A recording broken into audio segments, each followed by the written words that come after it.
kali ini saya akan membahas materi sejarah Indonesia tentang perjuangan setelah tahun 1908. Nah, menjelang akhir abad ke-19, kekuasaan pemerintah Hindia Belanda hampir meliputi seluruh wilayah Indonesia. Kalau ditelusuri, maka pemusatan kekuasaan Hindia Belanda itu dimulai pada kurang lebih awal abad ke-18, yaitu ketika terjadi perpindahan tangan kekuasaan dari tangan VOC ke pemerintah Hindia Belanda.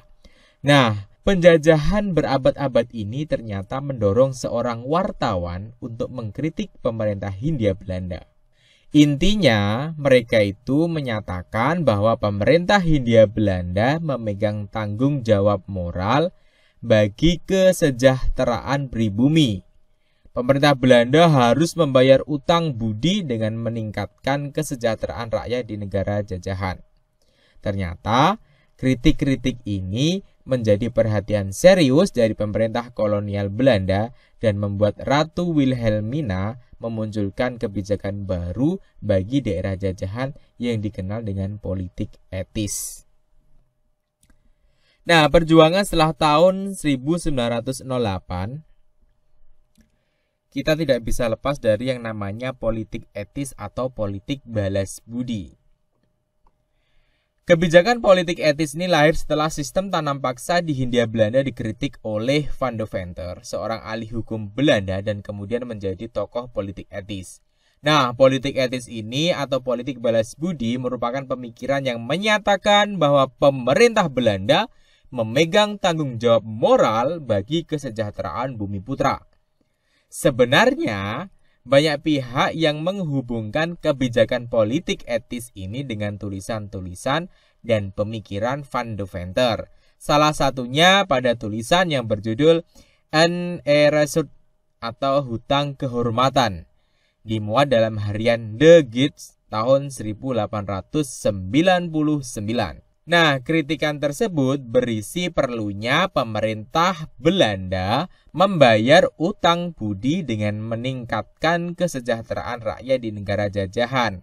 Ternyata, kritik-kritik ini menjadi perhatian serius dari pemerintah kolonial Belanda dan membuat Ratu Wilhelmina memunculkan kebijakan baru di daerah jajahan yang dikenal dengan politik etis. Nah, kemudian kebijakan itu terangkum dalam program yang namanya Trias van Deventer. Ini ya. Jadi Trias van Deventer ini ada tiga. Trias ada tiga. Irigasi, emigrasi, dan edukasi. Nah, irigasi ini tujuannya untuk membangun dan memperbaiki pengairan dan bendungan untuk pertanian. Sedangkan emigrasi ini untuk mendorong transmigrasi demi keseimbangan jumlah penduduk agar tidak terpusat di Pulau Jawa. Kemudian yang ketiga adalah edukasi. Nah, edukasi ini untuk memperluas bidang pendidikan dan pengajaran bagi masyarakat di Hindia Belanda. Nah, dari program Trias van Deventer ini ternyata edukasi menjadi program paling berpengaruh bagi masyarakat di Hindia Belanda. Ternyata dengan adanya program edukasi ini melahirkan golongan elit baru di Indonesia yang disebut golongan priayi atau golongan cerdik pandai. Nah, mereka ini nggak tiba-tiba muncul tanpa angin tanpa hujan, tapi mereka adalah hasil dari program edukasi atau Trias van Deventer ini. Nah, golongan priayi ini mengenyam pendidikan di sekolah yang dibentuk pemerintah kolonial.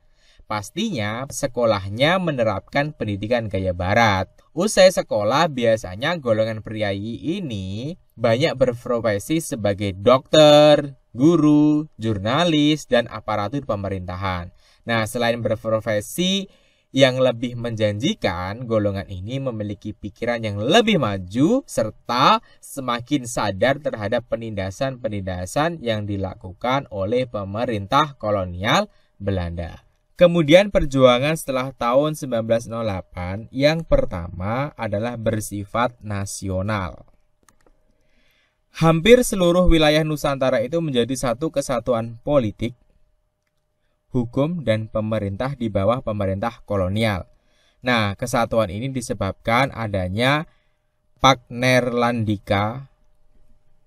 Nah, Pak Neerlandica ini justru mampu menyatukan rakyat Indonesia dalam satu perasaan senasib seperjuangan. Penderitaan yang dialami satu daerah tidak lagi dianggap sebagai penderitaan daerah itu semata, tetapi juga penderitaan seluruh rakyat Indonesia.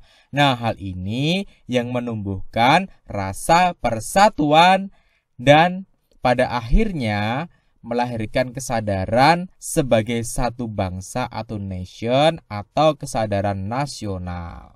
Nah, akhirnya kesadaran berbangsa ini tidak lepas dari peran kaum terpelajar ya, atau cerdik pandai. Salah satu faktor yang memungkinkan terjadinya hubungan antar cendekiawan atau cerdik pandai dari berbagai daerah adalah pendidikan, baik di Indonesia sendiri maupun di luar negeri atau Belanda. Nah, di tempat-tempat pendidikan, pelajar-pelajar dari berbagai daerah bertemu, bersatu padu, membahas nasib dan masa depan Indonesia yang merdeka. Kemudian yang kedua adalah digerakkan oleh kaum terpelajar. Nah, para kaum terpelajar ini menganggap bahwa perjuangan secara fisik ini sudah tidak relevan ya. Jadi perjuangan secara fisik ini sudah tidak relevan lagi karena berdasarkan pengalaman kita selalu kalah.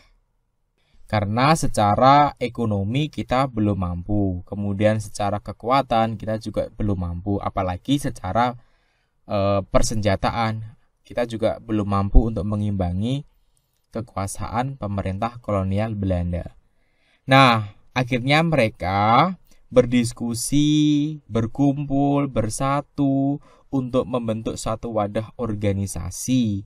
Nah, yang akhirnya menjadi basis pergerakan tanpa melalui perjuangan secara fisik. Kemudian yang ketiga adalah menggunakan jalur organisasi. Nah, jalur organisasi ini adalah suatu cara yang lebih modern. Dia menggunakan strategi diplomasi, kampanye media massa, atau melalui pers dan rapat akbar. Nah, sebenarnya jalur organisasi ini untuk menghindari sebuah kekerasan atau perjuangan fisik tadi.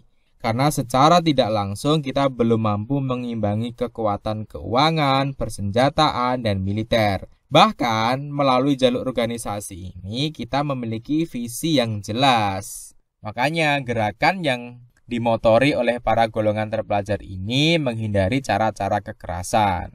Nah, penggunaan jalur organisasi ini dilatar belakangi atas kesadaran bahwa bangsa Indonesia ini belum mampu mengimbangi. Apalagi mereka juga menggunakan media massa untuk menyuarakan aspirasi yang dianggap sebagai bagian dari upaya persuasif dan diplomasi.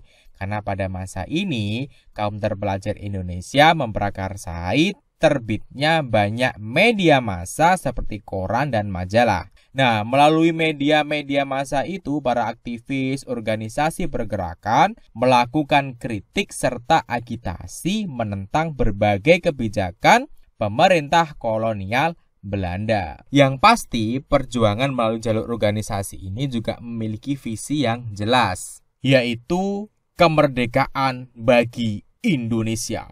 Organisasi-organisasi ini bergerak di bidang sosial maupun budaya dan ekonomi. Perlahan-lahan, seiring tumbuhnya kesadaran berbangsa di kalangan anggota organisasi pergerakan, organisasi-organisasi ini kemudian bersikap politis, yaitu memperjuangkan kemerdekaan Indonesia.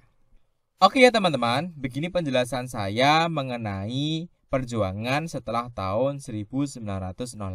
Semoga kalian paham dengan penjelasan ini dan sampai jumpa di video selanjutnya. Dadah!